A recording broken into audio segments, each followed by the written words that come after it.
It's a summertime tradition, going to camp for a week or two, although this summer, all that kind of seems to be up in the air. And with us sharing a little faith in the community today, we've got Camp Assurance near Georgetown, and Pastor Scott Randolph joining me to talk a bit about Camp Assurance. Hi, Scott. How are you?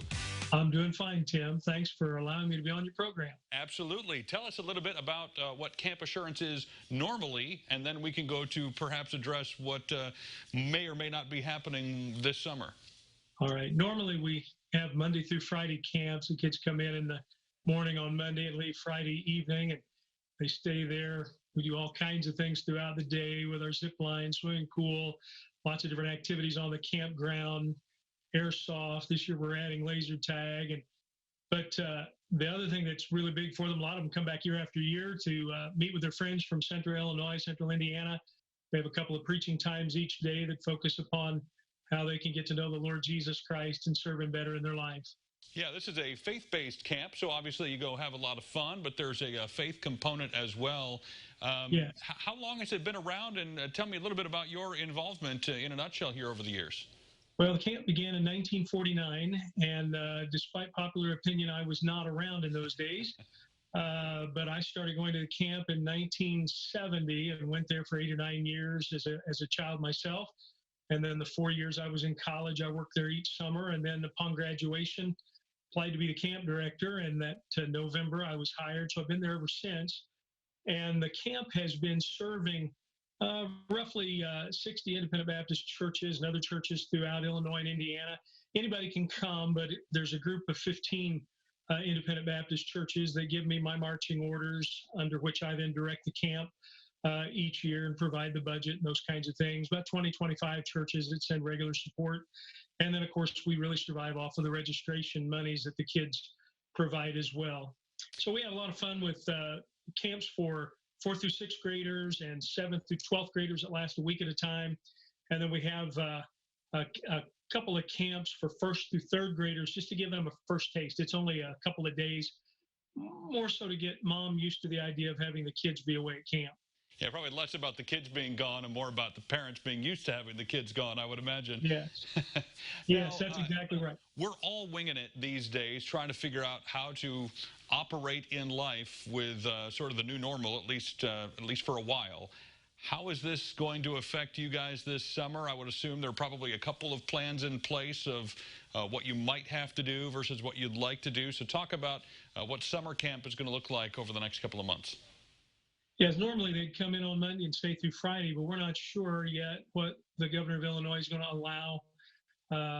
We would have to get up to where you're allowed to have 50 people, I think, before we could run in a normal fashion. And even then, we would run with a slightly smaller camping group for each week. But my suspicions are there'd be some moms that would be afraid to send their kids. On the other hand, I think there's some moms that they would be thrilled to send their kids and get them out of the house for a while. Right. We've all been sheltered at home to the point where we're ready to let the kids go for a little while. Sure. But we're looking at the possibility of if we can have 50, that we would go ahead and run camp in a fairly normal fashion. If that number is only going to be 25 or so, we probably would have to do something in more of a day camp fashion, and maybe even where 4 or 5 of our summer staff would go out, maybe 2 or 3 groups going to different churches or parks, or some of our churches have soccer fields or some facilities that could be used outdoors, and certainly have the places indoors where preaching could take place. Have you thought through any virtual options? Are there any online sort of, I mean, I know that's not ideal by any stretch of the imagination, but if, let's say, everything's still socially distanced, are there thoughts there? We've considered what it would be to at least put the preacher's messages in video, whether it would be something that we would mail to the kids or something that we would have to increase our web capacity and have them type in a code to be able to see, and then their actual Bible study things they could do. Mm-hmm. We've just begun to think about how we could use Zoom for time with their counselors in discussion type activities.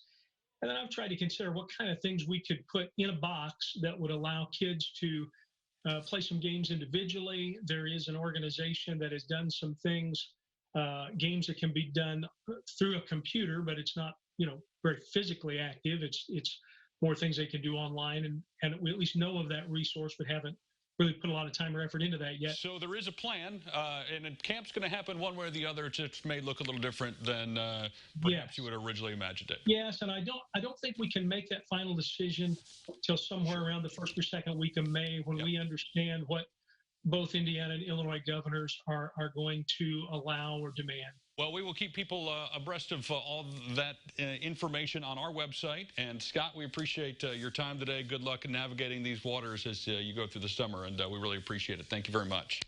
Very good. Thank you. There's a look at their Facebook page on our screen. And as promised, we will connect you with all the details about camp assurance on our website, ciLiving.tv.